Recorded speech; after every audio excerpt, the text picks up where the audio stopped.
Let me guess. You started with nothing, or close enough to it. No inheritance, no connections, no safety net waiting to catch you if things went wrong. And somewhere along the way, you started believing that this starting point, the zero, was the actual reason you're still stuck today. Here's a brutal truth most people never let themselves hear. Zero was never the reason. It's the excuse that felt the most comfortable to believe, because it meant the problem was your circumstances, not your behavior. And circumstances feel impossible to fix. Behavior doesn't. That's exactly why so few people ever look there first.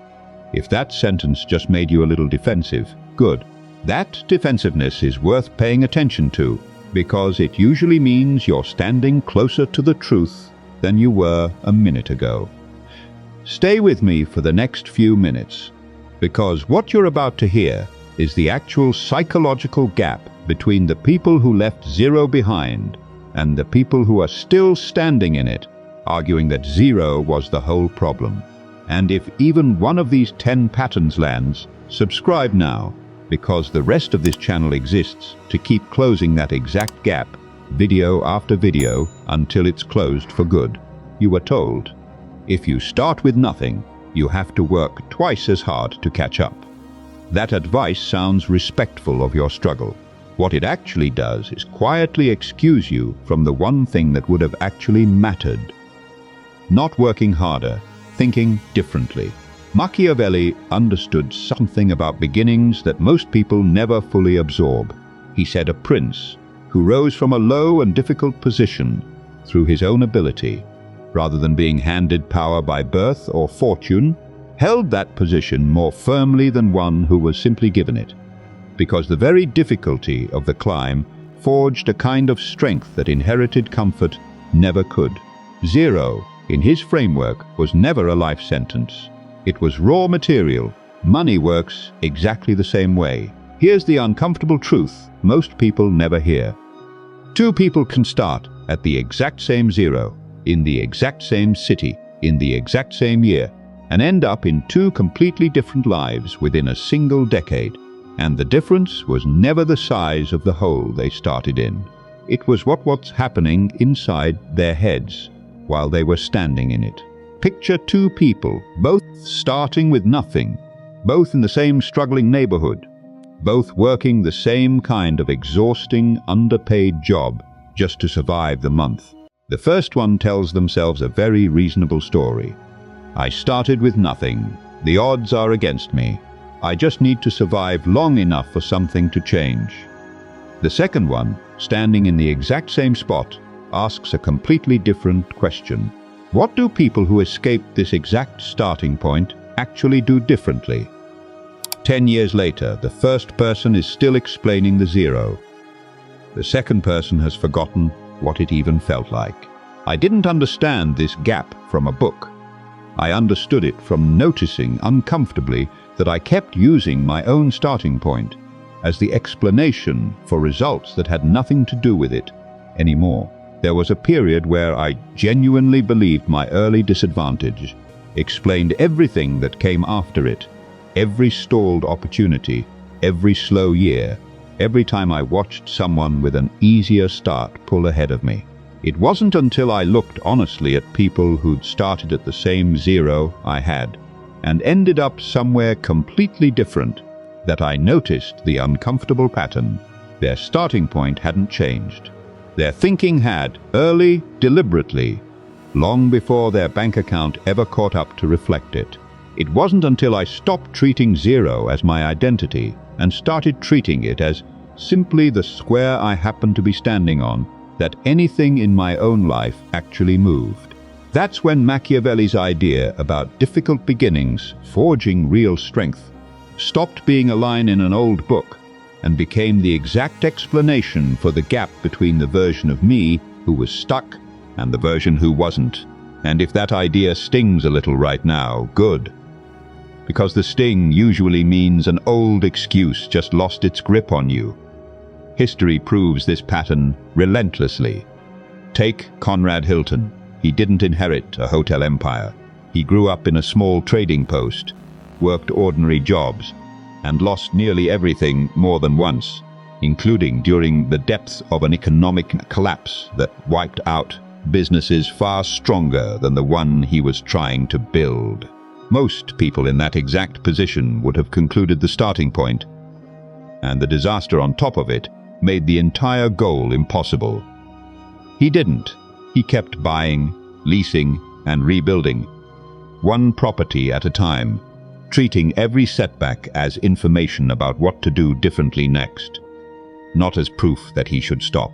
That refusal to let a difficult beginning and a genuinely difficult middle define the ending is a significant part of why his name still sits on hotels around the world today.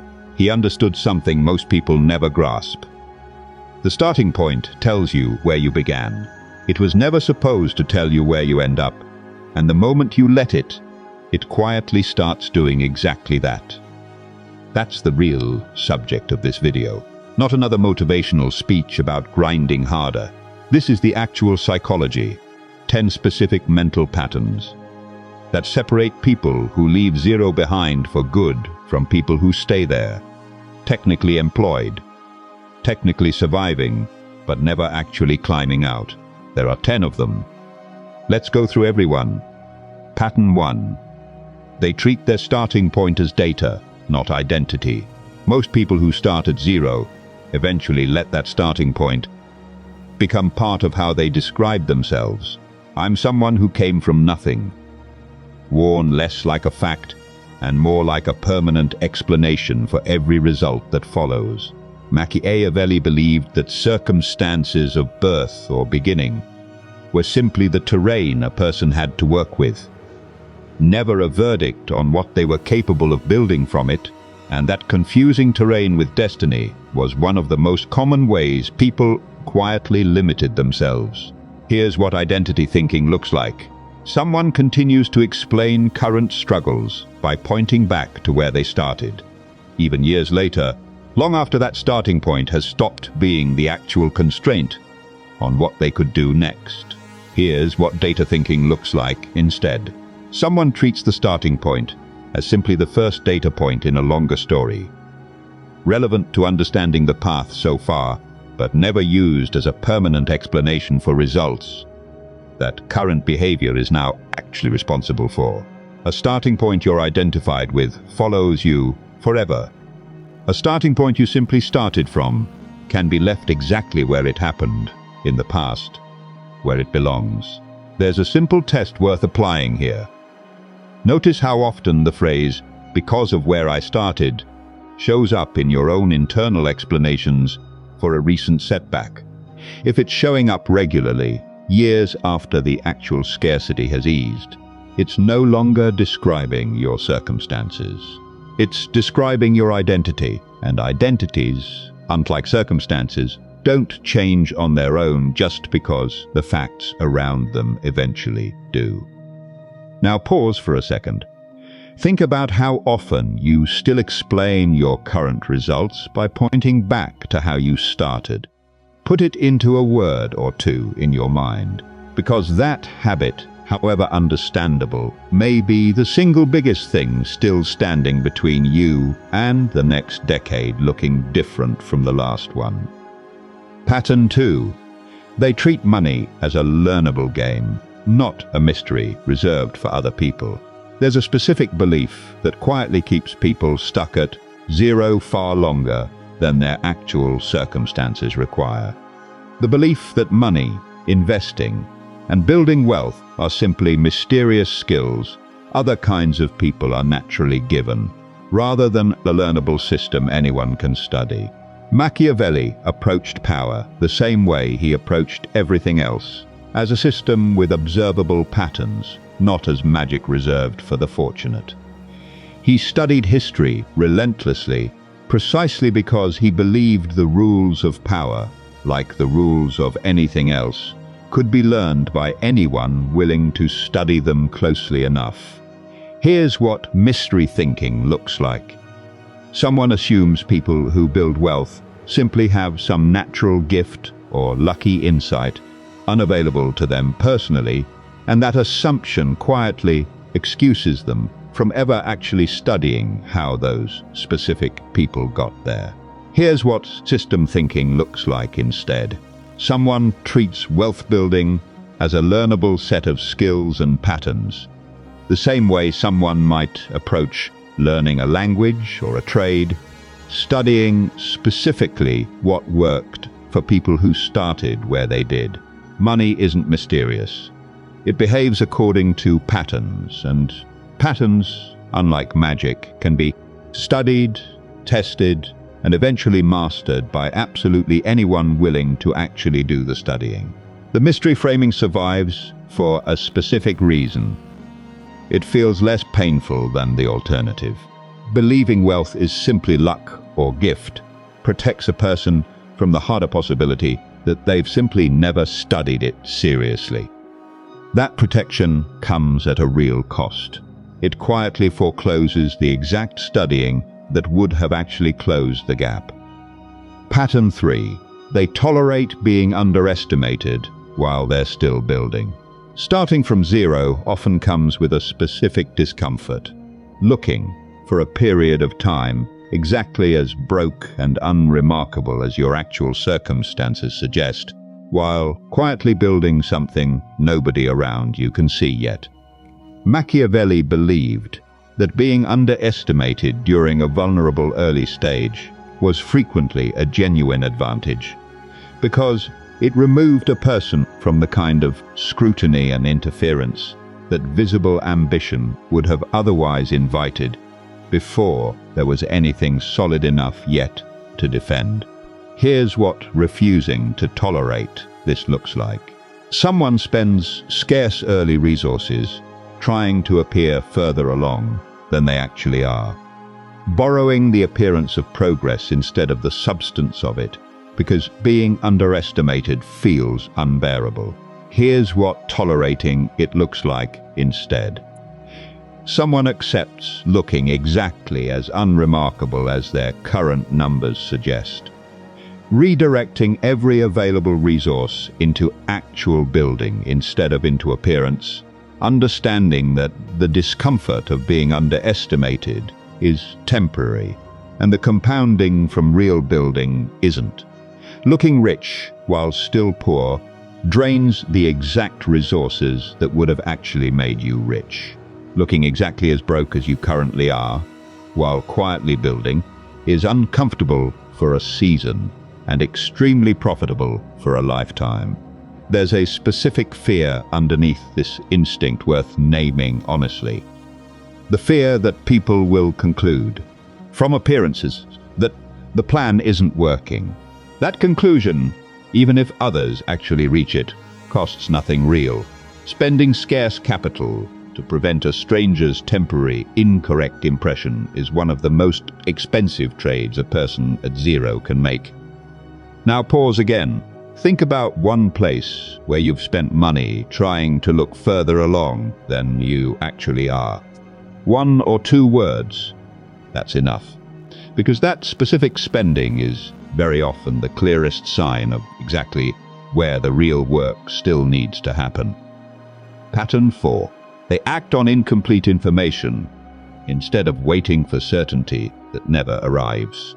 Most people at zero wait for a level of clarity and confidence before acting that simply never shows up, not because the opportunity wasn't real, but because certainty was never actually available to begin with. Machiavelli believed that fortune rewarded those willing to act decisively under uncertainty, while those who waited for guaranteed conditions before moving usually watched the window close entirely before they ever found the certainty they were waiting for. Here's what waiting for certainty looks like. Someone identifies a real opportunity, but delays acting on it, telling themselves they'll move once they understand it more fully, once the risk feels smaller, once some feeling of readiness finally arrives that never actually does. Here's what acting on incomplete information looks like instead. Someone moves forward with the best information currently available, accepting that some uncertainty will always remain, understanding that the specific knowledge missing right now will only ever be filled in by actually starting. Certainty was never the prerequisite for wealth building. It was simply the excuse that felt most comfortable to hide behind, while the actual window quietly closed. A useful reframe here treats missing information as something gathered through action, rather than something required before it. The specific facts still unknown about an opportunity are almost always facts only discoverable by starting, which means waiting for them before starting is waiting for something that particular sequence was never going to produce. Pattern 5. They treat rejection and failure as information, never as a verdict. There's a specific moment that determines whether someone escapes zero or stays there, and it isn't the starting point at all. It's what happens internally the first time a real attempt fails. Machiavelli studied failed rulers as closely as successful ones, understanding that a single failure revealed useful, specific information about what to change next, information that was simply wasted if the failure was instead treated as final proof that the entire path was impossible. Here's what verdict thinking looks like. Someone attempts something, fails, and concludes that the failure proves the entire goal was unrealistic for someone starting where they did, closing the door on any future attempt. Here's what information thinking looks like instead. Someone attempts something, fails, and extracts the specific, useful lesson the failure actually contained, adjusting the next attempt accordingly, rather than treating the single result as a permanent verdict on the entire goal. A failure treated as a verdict ends the story right there. The exact same failure treated as information becomes simply the second data point in a story that's still very much being written. Now pause once more. Think of one past failure you've been quietly treating as a verdict on what's possible for you, rather than as information about what to adjust. One word is enough, because reopening that door, even slightly, tends to matter more than almost anything else on this list. Pattern 6. They think in decades, not paychecks. Most people at zero think almost entirely in the shortest possible time frame, this paycheck, this bill, this week, because urgency at that level genuinely demands it. The problem is that this same short time frame, left unexamined, becomes a permanent mental habit long after the acute urgency has passed. Machiavelli believed that a ruler focused purely on immediate survival, never lifting his attention toward longer-term positioning, would remain permanently reactive, forever managing crises instead of ever actually building lasting strength. Here's what paycheck thinking looks like. Someone makes every financial decision purely against this week's or this month's immediate pressure, with no room left over to consider a decision's impact 5 or 10 years out, even once genuine survival is no longer actually at stake. Here's what decade thinking looks like instead. Someone deliberately holds both timeframes at once, meeting today's real obligations while also asking consistently what a given decision will mean a decade from now, gradually shifting more decisions toward the longer horizon as survival pressure eases. Paycheck thinking is genuinely necessary at true zero. The mistake most people make is never graduating out of it once. Real survival is no longer actually the daily emergency it once was. Recognizing the transition point matters more than it might seem. It usually isn't announced by any dramatic event. It simply arrives quietly. The month bills stop consuming every available dollar, and it's easy to keep operating in full emergency mode out of habit, long after the actual emergency has genuinely passed. Pattern 7. They build the identity of a builder before the results arrive to prove it. There's a specific chicken and egg problem most people at zero get backwards. They wait to feel like a builder, an investor, a business owner, before acting like one, when in reality, the identity has to be adopted first, deliberately, for the actions that produce the results to ever actually begin. Machiavelli believed that how a person carried and perceived themselves directly shaped out what they became capable of attempting, and that waiting to feel a certain way before acting accordingly was exactly backwards. Here's what waiting for identity looks like.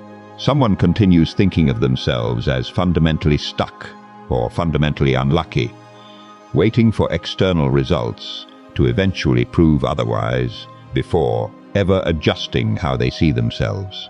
Here's what building identity first looks like instead.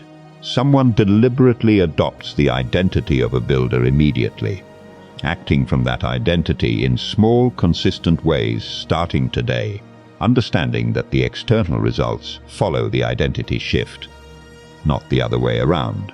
Waiting for proof before adopting a new identity keeps the proof permanently out of reach. Adopting the identity first is what actually produces the proof eventually catching up to match it. Pattern 8. They deliberately seek out people already playing a bigger game. Most people at zero are surrounded almost entirely by other people at or near zero, not through any conscious choice, but simply because that's who happened to be nearby when the starting point was set. Machiavelli understood that a ruler's circle shaped his entire perception of what was normal and possible, and that remaining surrounded only by people at the same level kept ambitions permanently calibrated to that same level, no matter how capable the individual actually was. Here's what staying in the same circle looks like. Someone's closest relationships remain entirely people still standing at or near the same zero, reinforcing, without any bad intent, the same modest sense of what's realistically possible. Here's what seeking a bigger circle looks like instead. Someone deliberately, even uncomfortably, seeks out people already operating at a level they want to reach, absorbing new standards for what's actually possible simply through consistent proximity. The ceiling of an entire circle quietly becomes the ceiling of everyone inside it. Seeking proximity to a higher ceiling is one of the fastest, least glamorous ways to raise your own. Now pause once more.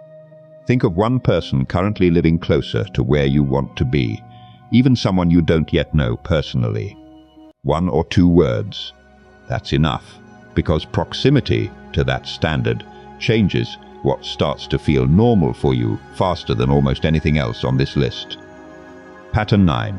They protect and reinvest early wins instead of rewarding themselves for them. There's a specific, costly instinct that shows up the moment the first real win finally arrives after a long stretch at zero. The powerful urge to finally reward yourself for the struggle, spending exactly the win that was supposed to become the foundation of everything that came next.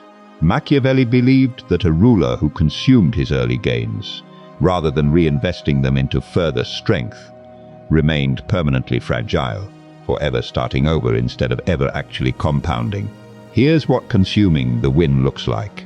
Someone finally earns a genuine first win after years at zero, and spends a significant portion of it celebrating the struggle finally being over, treating the win as an ending rather than as the actual beginning it was meant to be.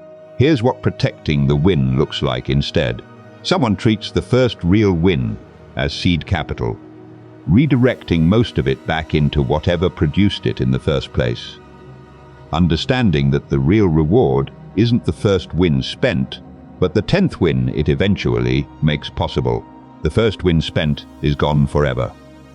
The first win reinvested becomes the second win, and the third, and eventually a version of wealth the first win alone never could have produced on its own. This doesn't mean never celebrating a genuine win. It means separating celebration from consumption. A meaningful but modest acknowledgement costs little and honors the effort. spending the bulk of the actual capital that win represents trades a permanent foundation for a temporary feeling, and the trade rarely feels as costly in the moment as it turns out to be a few years later. Pattern 10. They understand the real gap between stuck and rich was never the size of the starting point, but the behavior that followed it. This is the pattern that ties every other one together, and it's the reason this entire video exists. Every pattern we've covered. Treating the starting point as data. Treating money as learnable. Tolerating being underestimated. Acting on incomplete information. Treating failure as information. Thinking in decades, building identity first, seeking a bigger circle, protecting early wins. They all share the same underlying truth. Zero was never actually the obstacle. The story told about zero, repeated long after it stopped being accurate, was Machiavelli never believed a difficult beginning determined a fixed ending.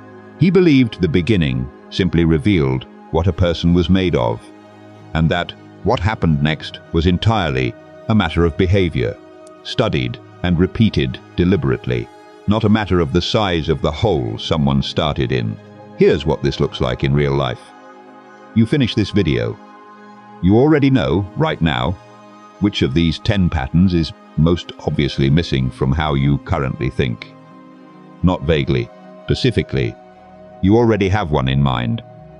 The version of you who finally leaves zero behind doesn't wait for circumstances to feel fairer before adopting these patterns. They adopt them today, starting with whichever one just landed hardest, regardless of how unfair the starting point still feels. The version of you who stays stuck, closes this video, feels briefly understood, and returns tomorrow to the exact same story about the exact same starting point, using it to explain the exact same results all over again. The only real difference between those two people was never how far behind either of them started. It was whether they kept explaining the start, or finally started explaining the results instead. Adopt even one of these 10 patterns today, and everything else on this list becomes far easier to build on top of. Now, don't think about rewriting your entire mindset overnight. Think about the one pattern from this list that's most obviously missing from how you currently think about your own starting point. Not analyzing it further. Not waiting for a fairer moment to begin. Just naming it. One word. That's the whole exercise. Because that word is the first override of a story about zero that's been quietly writing your results for far longer than the actual zero ever should have been allowed to. Wealth was never reserved for people who started closer to it.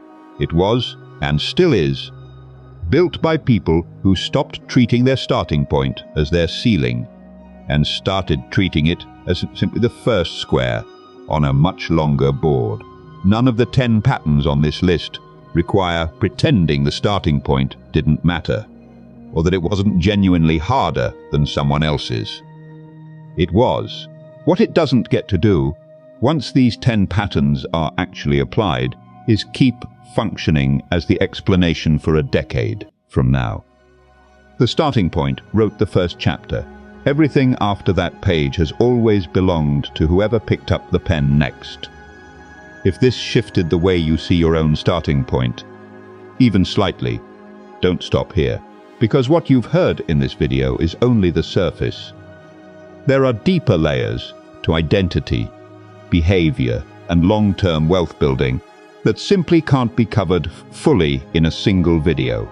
Not because they don't exist, but because most people aren't ready to leave the story about zero behind yet. Somewhere right now, someone is standing at the exact same zero you started at, or something close to it. And in 10 years, one version of that story ends with them still explaining it, and another version ends with them having quietly left it behind entirely. The zero was identical in both versions. Only the thinking that followed it was ever actually different. If you're not one of them, then subscribe, because every video here is built to sharpen these exact patterns. Close the gap between where you started and where you're actually capable of going, and separate you from everyone still explaining their zero, instead of building past it. No fluff, no noise, just strategy. Most people will watch this and return to the same story about their starting point tomorrow. A few will close this video and start writing a different one within the hour. Decide which one you are.